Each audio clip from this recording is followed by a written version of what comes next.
I was lying on a hotel bed aboard the space station drifting above Hurston, in the Stanton system. My head was pounding, still recovering from last night's bar adventures. Too many tarantulas, tangerine IPA, hops and fruit grown in greenhouses around Microtech. A message popped up on my computer dragging me back to reality. I need your special skills. Meet me at Arc L1 tomorrow. I'll triple your rate. It's urgent. My credits were running low and it was time to stretch my legs again. I grabbed my gear and prepped the pack. The A03 sniper rifle, sidearm, armor set, med and oxygen pens. A quick sprint to the hangar and there she was, my fully upgraded Zeus. She rose slowly on the hangar elevator like the tip of an iceberg revealed beneath fading waves. I had flown that ship for over 7 years, poured every spare credit into her. She had saved my life more times than I could count. Adrian, my trusted mechanic, had done a brilliant job outfitting her in his lab. Full military-grade stealth components and the MR package, upgraded with larger capacitors, 2 level 4 and 2 level 3 attrition guns. All internals wiring was swapped with reinforced military spec, allowing me to push almost 40% more damage than the standard setup. 2 torpedo racks were mounted under the belly, each fitted with 2 Stalker 5 torpedoes, silver painted with high thrust rear drives. One of the crew beds had even been replaced with a compact medical unit. I stepped aboard, checked the Scout Ranger in the back and made sure it was fueled.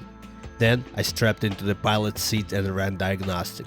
Shields, weapon, cycled engine's power, everything was flawless. A true piece of engineering brilliance by Robert Space Industries. In the corner of the cabin, Fargo was sitting quietly, grooming his fur after finishing half an apple. A rare animal from Ignis, gray, brown and white coat, oversized ears and a long yellow tail. He looked at peace, unaware of what tomorrow might bring.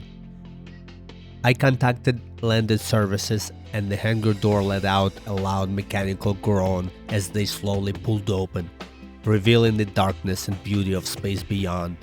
I retracted the landing gear and punched the afterburner. The Zeus crouched, then launched like a bullet from the hangar into the void. As soon as I cleared the station perimeter, I dropped the shields and initiated the quantum jump. Destination Arc L1. The trip would take around 8 hours. Plenty of time to unwind, maybe even catch a quick snooze. I left the cockpit and headed towards the kitchen module. Fresh sourdough, a chunk of mozzarella, a few sun-dried tomatoes and a generous pile of mortadella waited for me. I pulled a cold bottle of Starlight Lager from the cooling unit, a crisp brew from the Laurel region. I set proximity scanning and soft alarm to wake me up an hour before arrival.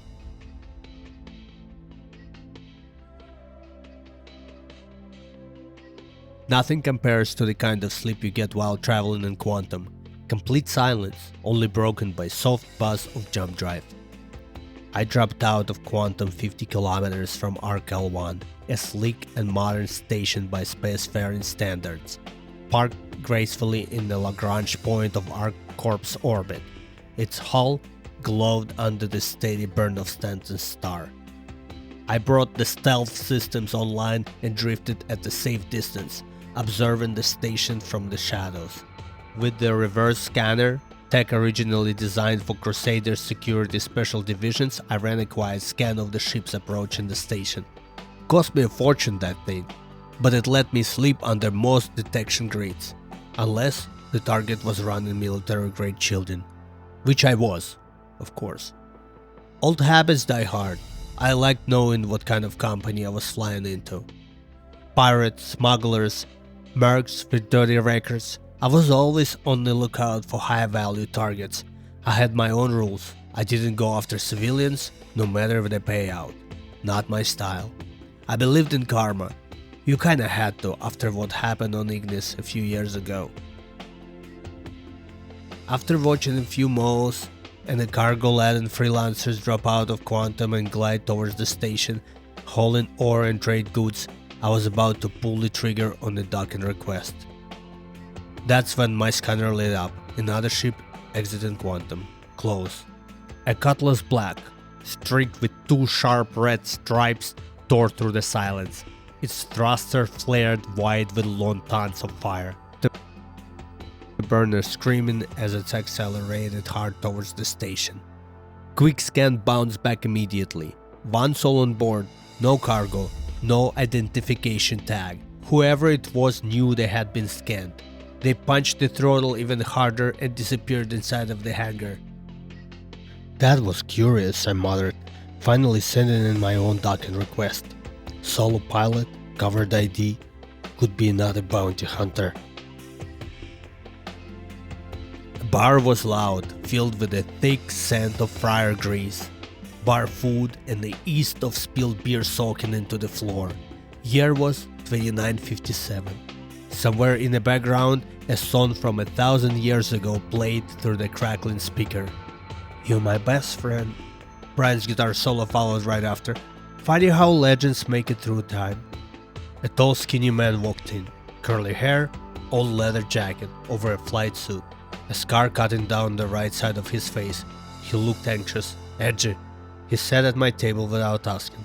Scanned the room quickly, then flagged the bartender. Double H tequila, 1 rock. He turned to me. "Call me Khalid. Zora gave me your contact. Said you're one of the best in the business." I nodded and took another sip of my drink. "It was a heist," he continued, voice low. "A delivery convoy. Escorted. Pirates hit it. Our pilot crew got killed or taken. But more importantly, one of the data pads was stolen. My boss needs it back, immediately." I stared at him. Something didn't add up. Our corp had its own private security, almost a small fleet. Why call me? He glanced around before leaning closer. "I will triple your rate. We tracked the pad. It's on one of our corp's moons, Vala. They are holed up in Scuttle, an abandoned research facility." I looked to the side. Bartender was busy pouring a drink. The couple beside us laughed and held hands, completely detached from the world we were in.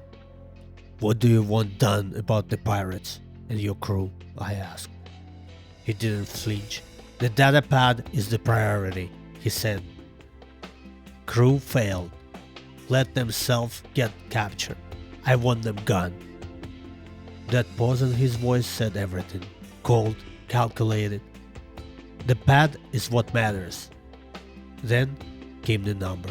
350,000 credits. I kept my tone calm. "I'll get you your pad, but I get to decide who dies and how." Something flickered in his eyes. Rage. Maybe, but only for a second. Then he nodded and sent the transfer. Even pirate gangs in Pyro had a code. But these people, they were ruthless. Transgressions, backstabs, murders, whatever it took to hit their objective. Corporation owning the entire planet, and I was the one they called to take care of their dirty laundry.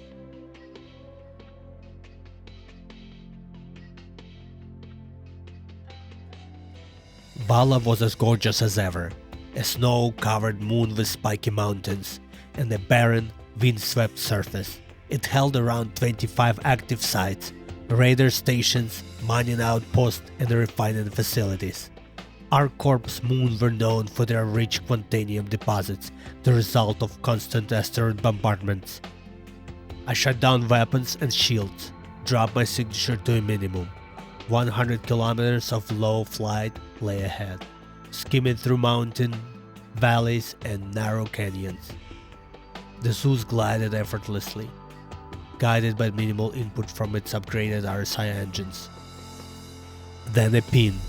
Radar showed a signature breaking the atmosphere above me. Too far to identify. I wasn't too worried. At this altitude, they had need to be within 5 clicks to even get a whisper of my presence. A few minutes later, I spotted a suitable spot to land inside of one of the craters. VTOLs activate, pushing downwards, and the Zeus touched down on the snowy surface. I powered everything down, and the ship's signature vanished completely. Helmet on, power armor fully charged. I left it running on low setting, only life support and short-range scanner enabled. To conserve battery. Fully cranked, The suit could move weight 5 times my own, but I'd have less than 20 minutes before it died. I locked the ship and hopped onto the Ranger, my off-road snow-adapted bike. It had modest storage and 2 small front-facing guns slung under the handlebars. I leaned on the throttle and pushed forward across the open plains. Tall white peaks appeared in the distance, and I weaved through the soft snowdrifts. The temperature held steady at minus 19 C. My armor and the flight suit kept me breathing and warm. I took a sip of 10 minutes out, I spotted the main gate, still a good 500 meters away. I go on foot from here, I muttered, stashing the Ranger between 2 large rocks. One guard stood in a tower near the gate. My guess was a crew of 10 or fewer, pirates, lightly armed but still dangerous. And the job? Take out every one of them. I hated it. Killing people without giving them a chance never sat right with me. But I was the one making that call. My reputation preceded me for taking care of business, but the way it was done was always up to me. I slid my AO3 sniper rifle from its sling. Suppressed, precise, deadly. I pulled the bolt back and chambered an immobilizer round. Slowed my breathing. Sighted the target. My scope's computer adjusted for wind and range. I pulled the trigger. The shot was clean, silent. He dropped instantly. I moved low, clockwise around the compound, staying tight to the terrain. I reached the tall fence and activated my armor, just long enough to spring. Leap and clean to the top edge. I pulled myself over and dropped down silently inside. Radar, pin faint activity. The PTA had to be inside of the central bunker, but first I needed an entrance code or keycard. I slipped past their gunboat. A Drake Corsair, sitting idle, its wings folded, yellow hazard stripes catching the faint light. It looked beautiful, deadly, with its oversized level 5 guns pointed forward like talons. The ship was locked, but I had a plan. From my backpack, I pulled out a brick-sized device with a tiny screen and retractable titanium barn doors. I latched it into the Corsair landing gear, an old trick. It was designed for fighters like an Arrow or Gladius, but this should do the job. That's when I spotted movement. Another pirate stood near the bunker entrance, medium armor, automatic rifle slung loose. Must be the rest of them inside, I thought. Pulse rising. I drew my sidearm and flicked it, changing to the stun cartridges. I leaned out from cover, aimed down the sights. He looked up, but too late. The round hit his thigh, sending a shockwave through the system. A horrifying sensation, even if not lethal. He collapsed, rigid, gasping for control. His eyes darted in panic as his muscle failed him. I approached. Take it easy, give it an hour, I said quietly, pulling a keycard from the armor side pouch. I dragged him behind the stacks of metal barriers and empty barrels. The airlock hissed open. I stepped into the elevator chamber and selected the lower level. With a soft hum, the doors closed. I switched the pistol to uranium cartridges. Untopped my armor to 50% power. Weak shields now shimmered faintly across the gaps between the plating. Time to retrieve the pad. The elevator dropped with a hiss, stopping hard as the pressure vents expelled steam around the edges. I connected to the control panel with my terminal and locked the elevator in place. No one would be using it after me. Carefully, I moved through the narrow corridors. From the level below, voices echoed, 2 male, 1 female. I found the stairwell and moved down quietly between the layers of the structure. I passed an open room and glanced through the doorway. 4 pirates were shooting pool, the room thumping with rhythmic techno. I planted a small charge by the door and moved on, the voices growing more distinct. You need to tell me the password, the pirate barked. A moan followed. He was hitting her. 20 more steps brought me to another room. I peered through the narrow window in the door. 1 pirate stood over her, blade in hand. Another sat at the table, the stolen datapad connected by a short cable to the handheld computer. The girl was a pilot. ArcCorp command colors on her flight suit. Long dark brown hair stuck to her bruised lips. Her red cheeks were streaked with tears. The pirate raised his hand and slapped her so hard she toppled from the chair. "Give it to me, I'll make it very slow." "I don't know it. I told you already," she cried, angry, terrified, her hands tied behind her back. He crouched, placed a thick hand around her neck and squeezed. She coughed and kicked quickly. Her face turned deep red and her green-brown eyes rolled back. My mission was simple: retrieve the datapad and leave no loose ends. "Kill the crew," Khalid's voice echoed in my head. I looked back through the glass. He was still choking her. Her legs twitched. Rage took control. I boosted my suit to full power, stepped forward and smashed through the door. I underestimated the force. The door ripped off its hinges and crashed across the room, slamming into a dark walnut table. Both pirates froze just long enough, crossed the space and the blur and struck the one strangling her. His skull cracked under the blow, blood sprayed in arcs across the wall. The second pirate jumped up, fired twice, rounds slammed into my chest armor, but I was already on him. I hit his ribs. He flew across the room, crashing into the wall head first. "Should have worn a helmet, asshole." The girl was still alive. Barely. I knelt beside her and injected a med pen into her shoulder. She gasped and blinked up at me. "Can you walk?" She nodded, shaken. Voices from the hallway screamed out, "What's going on in there?" I triggered the hallway charge. A boom shook the floor and shrapnel sprayed in every direction. I grabbed the datapad, disconnected it from the computer and placed both into the backpack. "Let's move." Another explosion echoed in the corridor next to our room. I looked down into the hallway and fired 2 shots. Quick shots. One dropped another pirate rushing towards us. Stairwell to the right. We needed to get back to the surface elevator. "Is anyone else from your crew still here?" I asked. "No, just me." "Understood." I fired 2 more rounds over my shoulder and tossed an MK4 grenade around the corner. "This way." We sprinted towards the elevator. 2 pirates were waiting behind the corner, guarding the access panel. They opened fire. 1 round slammed into my abdomen. My heart flashed red. Armored, power low. Every hit drained power. My battery was dropping fast. "We're almost out of time," I shouted. We ducked behind cover as voices approached from behind. "We are surrounded. We gotta push forward. What's your name?" "Ellie," she said. "All right, Ellie." I handed her a sidearm. "I'm guessing you know how to use it." She nodded. I unslung my rifle, switched to low power, and gave the round time to charge. These rounds were built for light mechs and armored transport, overkill for flesh and bone, especially in a small room. I fired once without using the scope. The shot struck the floor near a pirate, vaporizing his leg. He collapsed, howling. Ellie stayed tight behind me, using my armor for cover. She raised the pistol and took out the second gunman with a clean shot and finished one on the ground. "Good job. Grab a helmet off one of them. You'll need about 20 minutes of oxygen to get back to my ship." She nodded, chest heaving. I locked the elevator behind us to slow down pursuit. We had a shot.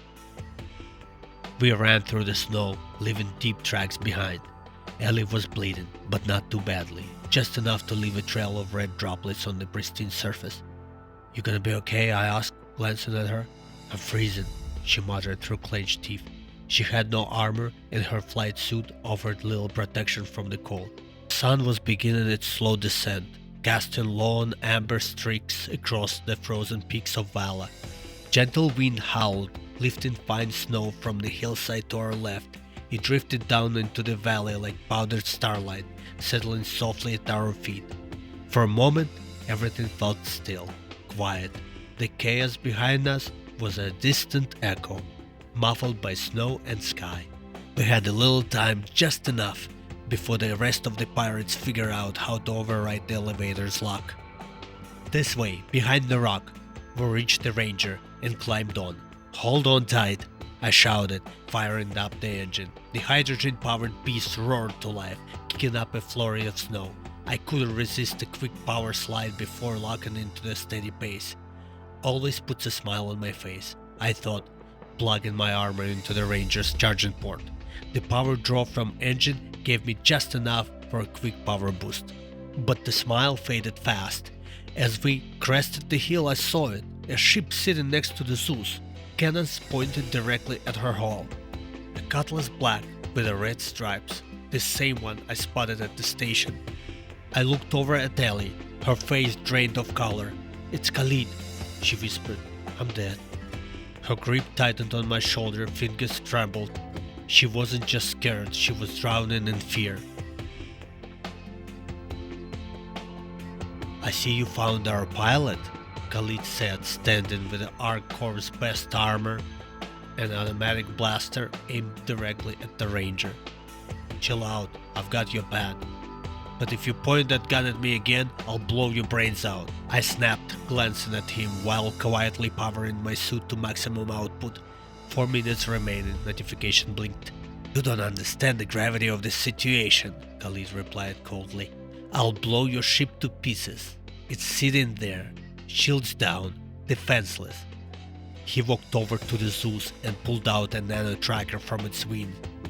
I froze. How the hell did my ship miss that? Time for upgrades, I thought bitterly. Let me see the pad. Honestly, I'm surprised that elusive bounty hunter, the Gran, could be caught so easily. I tossed him the data pad. He gave it a quick scan. Now the girl. I don't have time for her. Put a bullet in her head. Keep the credits and scram. I bought your services, so follow the orders. He raised the blaster and aimed at us. Stepped forward, shielding Ellie with my body. No. Khalid chuckled.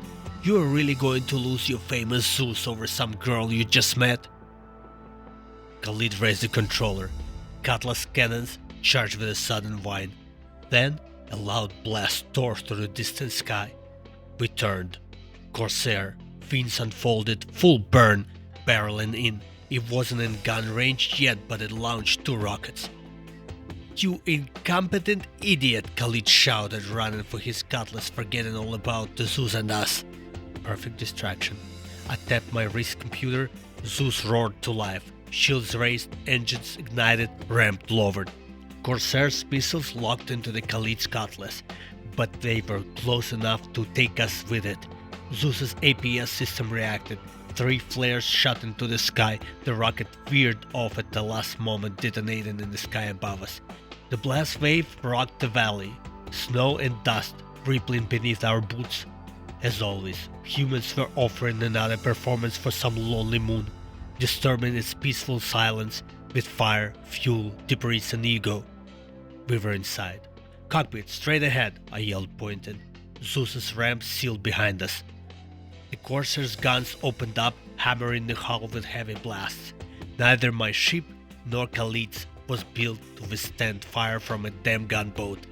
Massive thuds echoed through the cabin. Khalid's cutlass was already pulling away, smoke trailing from its right engine as it climbed, fleeing the moon's gravity. He had the advantage. Engine lift, rear vector thrust, afterburner. Could escape. I didn't have that luxury. As we lifted off and retracted landing gear, I looked up through the cockpit glass. Corsair was now just 800 meters away, directly ahead, leveling her guns at us. Laser fire hammered Zeus's front shield. I pressed the button on my wrist. An electrical surge pulsed from the device I had placed earlier on the Corsair's landing gear. The wave coursed through its frame, hitting the engineering bay. The engines flared, then died. Entire system went dark. 10 seconds. That's all I needed. Without thrust, Corsair's wings provided almost no lift. She dipped, nose first, into the snow. The cockpit smashed into the surface, sparks flew, the ship skidded and tumbled, gouging a violent path through the frozen plain. Flames roared from her right side, winds torn, broken frames sparking, a brutal scene. Vala had witnessed another tragedy, and as always, the moon clapped in silence. Every crater, every mountain stood and applauded humanity's endless performance. I flipped the Zeus upward and hit full throttle. Khalid's cutlass was ahead, desperate to escape. Let's give Vala one more show. I glanced at Ellie. She was bruised, exhausted and beautiful. She met my eyes, said nothing, just nodded. I activated tracking. 2 Stalker 5 torpedoes armed. Fired 7 seconds apart. First dropped for 2 seconds, then lit its drive. Khalid was still within atmosphere, still caught by gravity, still trailing smoke from one engine. He dumped flares. First torpedo exploded early, detonated in a plume of fire and smoke, but the second flew right through it, unshaken, hunted, struck the Cutlass on its left side, piercing hull and fuel lines. Explosion was decisive. Silence triumphed. The mountain and craters of Valor returned to stillness. And the moon, once again, carried the scars of human presence, bruised, exhausted, and beautiful.